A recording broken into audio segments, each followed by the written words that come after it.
अस्सलाम वालेकुम मेरे अज़ीज़ दोस्तों, मेरी बहुत ही अज़ीज़ यूट्यूब फैमिली। उम्मीद है आप खैरियत से होंगे। आज हस्ब वादा एक हफ़्ता गुज़रने के बाद आपके साथ एक नए मौजू के साथ पेश खिदमत है। आज की वीडियो दोस्तों बहुत अहम है और एक बहुत अहम मसले के मुतल्लिक आज हम गुफ्तगू करेंगे।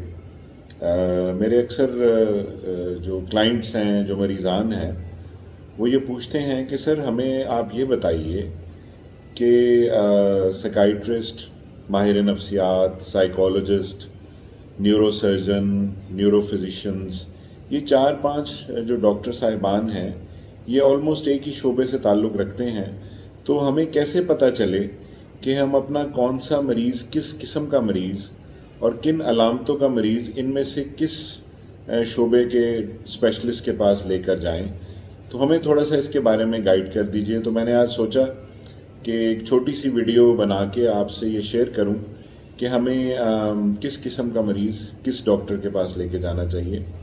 सबसे पहले माहिर नफ्सियात या जिसको साइकाइट्रिस्ट या न्यूरो साइकाइट्रिस्ट कहते हैं, उसके पास कौन से मरीज़ लेके जाने चाहिए।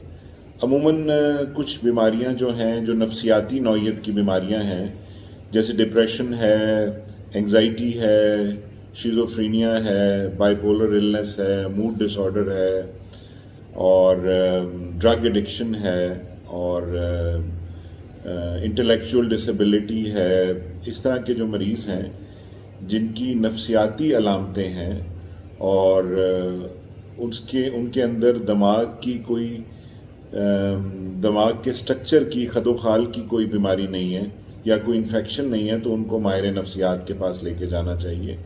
जैसे अगर आपके मरीज़ में उसका मूड लो रहता है, वो मायूस रहता है, वो डाउन रहता है, या वो हद से ज़्यादा खुश हो जाता है और बड़े बड़े दावे करता है और उसको माशरती जो हदूद हैं उसकी पहचान ख़त्म हो जाती है, या आपका मरीज़ बहुत ज़्यादा ज़हनी परेशानी और खौफ का और अंदेशों का शिकार रहता है, या फिर आपका मरीज़ एक ही काम बार बार करता है, हाथों को बार बार धोता है और उसको शक रहता है कि मेरे हाथ गंदे हो गए हैं, बार बार लॉक्स को चेक करता है, या फिर आपका मरीज़ शक व शुबे का शिकार रहता है कि लोग मेरे ख़िलाफ़ हैं, मुझे डैमेज करना चाहते हैं, मुझे नुकसान पहुंचाना चाहते हैं, मेरा पीछा कर रहे हैं और मेरी बातें सुन लेते हैं, मेरे दिमाग के ख़यालात पढ़ लेते हैं।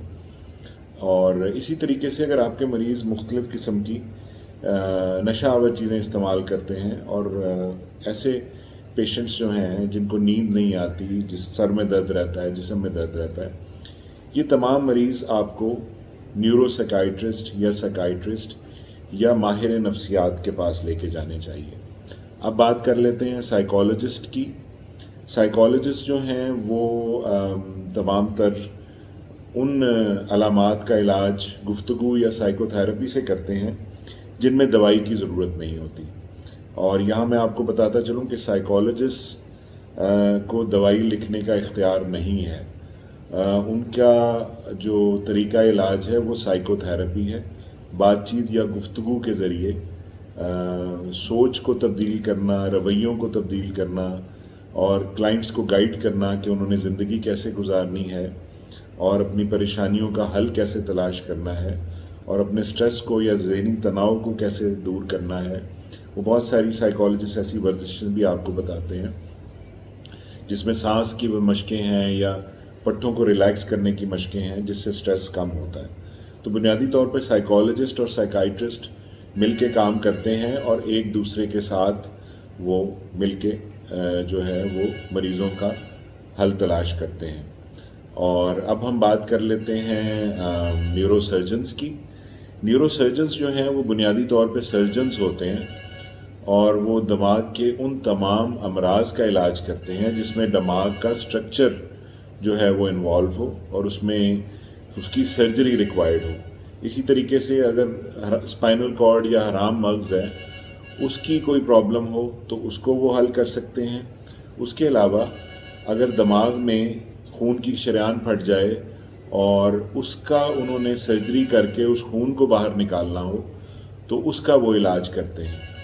तो ये वो अलामतें हैं जिसके लिए न्यूरोसर्जन्स के पास जाया जाता है। बुनियादी तौर पे اگر آپ کے سر میں شدید درد ہے اور ساتھ الٹیاں آ رہی ہیں تو آپ کو سی ٹی اسکین کرانا چاہیے، اور سی ٹی اسکین میں اگر کوئی تبدیلی آ رہی ہے تو پھر آپ کو نیورو سرجن سے رابطہ کرنا چاہیے۔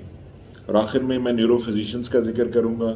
نیورو فزیشن وہ اسپیشلسٹ ہیں جو کہ دماغی ان بیماریوں کا علاج کرتے ہیں جس میں دماغ کے سٹرکچر میں تبدیلی آ جائے، اس کے کیمیکل میں تبدیلی آ جائے۔ جیسے فار ایگزامپل نیورو فزیشنز کے جو سب سے کامن پیشنٹس ہیں وہ فالج کے مریض ہوتے ہیں، جو دماغ میں خون کی شریان پھٹ جائے اور اس سے دماغ کا کوئی حصہ ڈیمیج ہو جائے جس سے بازو یا ٹانگ کام کرنا بند کر جائے، تو پھر آپ نیورو فزیشنز کے پاس جاتے ہیں۔ اسی طرح اگر راشے کا یا پارکنسنس کا مرض ہو تو بھی آپ نیورو فزیشنز کے پاس جاتے ہیں۔ اسی طریقے سے اگر آپ کو ایپیلیپسی ہو یا مرگی کا مرض ہو تو بھی آپ نیورو فزیشنز کے پاس جاتے ہیں۔ اسی طرح دماغ اگر صحیح طرح بنا نہیں ہے اور بچوں میں اس کا وہ پرابلمز ہیں تو بھی آپ نیورو فزیشنز کے پاس جاتے ہیں۔ تو لہٰذا ان چاروں جو ڈاکٹرز ہیں جو دماغ کے ڈاکٹرز کہلاتے ہیں، ان کے پاس اگر آپ نے مریض لے کے جانا ہے تو آپ کو پتہ ہونا چاہیے کہ آپ نے کس قسم کا مریض کس ڈاکٹر کے پاس لے کر جانا ہے۔ امید ہے میری اس گفتگو سے آپ کو سمجھ آ گیا ہوگا کہ سائیکائٹرسٹ یا ماہر نفسیات یا نیورو سائیکائٹرسٹ کے پاس کون سا پیشنٹ لے کے جانا ہے، سائیکالوجسٹ کے پاس کون سا پیشنٹ لے کے جانا ہے، نیورو سرجنز کے پاس کون سا پیشنٹ لے کے جانا ہے، اور نیورو فزیشنز کے پاس کون سا پیشنٹ لے کے جانا ہے۔ پھر بھی اگر آپ کو سمجھ نہیں آ رہی ہو کہ آپ کا مریض ان میں سے کس شعبے کا مریض ہے تو آپ ان میں سے کسی ایک ڈاکٹر کے پاس جا سکتے ہیں، اور وہ ڈاکٹر آپ کو فردر گائیڈ کر سکتا ہے کہ اس مرض کا علاج میں نے کرنا ہے یا میں نے سائیکائٹرسٹ کے پاس بھیجنا ہے یا سائیکالوجسٹ کے پاس بھیجنا ہے یا نیورو سرجن کے پاس بھیجنا ہے یا نیورو فزیشین کے پاس بھیجنا ہے۔ امید ہے میری اس گفتگو سے آپ کی کنفیوژن دور ہو گئی ہوگی۔ آپ اپنا بہت خیال رکھیے، اپنے گرد و نواح کے لوگوں کا خیال رکھیے، لوگوں کے لیے آسانیاں بانٹیے، اور پاکستان کی تعمیر و ترقی میں اہم کردار ادا کیجیے۔ پاکستان زندہ باد۔